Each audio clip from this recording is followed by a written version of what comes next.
much improved performance by Tonga. I really enjoyed what they brought.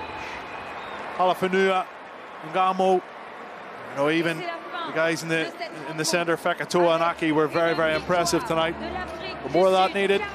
Hopefully we'll see a bit more of it in the next couple of years, Hugh. There will be 2 quarterfinals here in a couple of weeks' time, but South Africa, with that victory in the bonus point, go ahead of Ireland in the table on 15 points. Ireland, of course, play Scotland in the final group match next weekend. But an entertaining contest here at the Stade Velodrome.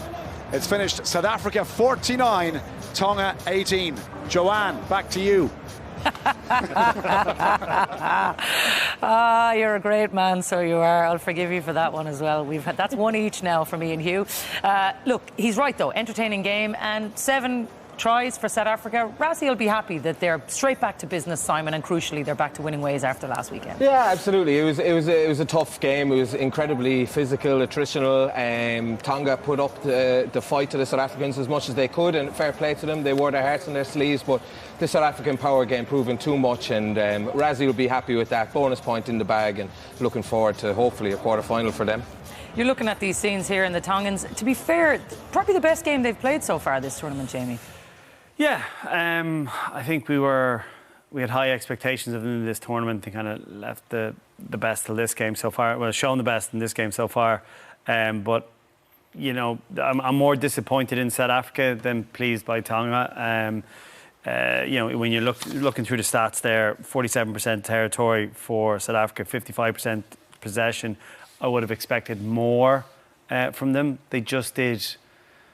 It's like they turned up and just did the job, which is what they need to do, get the win, get the bonus point. But yeah, it wasn't really setting my world on fire. And if you're looking at that game, you're seeing instances of where they're switching off and what you can use against them further down the competition.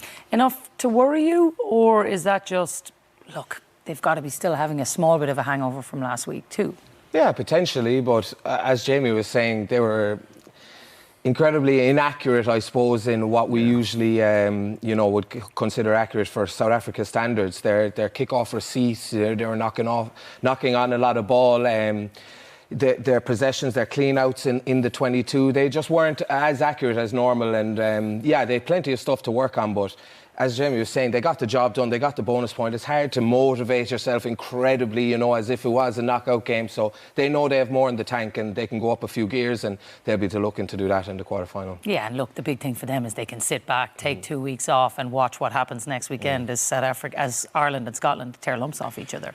Oh, yeah, they'll get the popcorn out for that one, all right. and actually, in fairness, some of the South African players, like Kwagga Smith, made a big impact.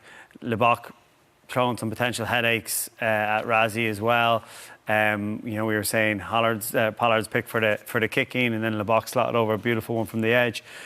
So some good kind of challenges for them there. But I think they're happy enough to kind of get through relatively unscathed, and just kind of sit back now and watch the show. Look, that is a big part of it, right? Problem solving, out there knowing, okay, maybe we've solved the kicking issue. Also, Fury obviously playing at hooker again. And, this is, for Rassie and for Jack, it's all constantly, can we get through this? Can we get through this challenge? And that's another big one tonight for them that they've checked off. Yeah, and they've, they switched up their team quite a bit. There's some new combinations that they were using. It was great to see Deon Fury, as he said. Yeah.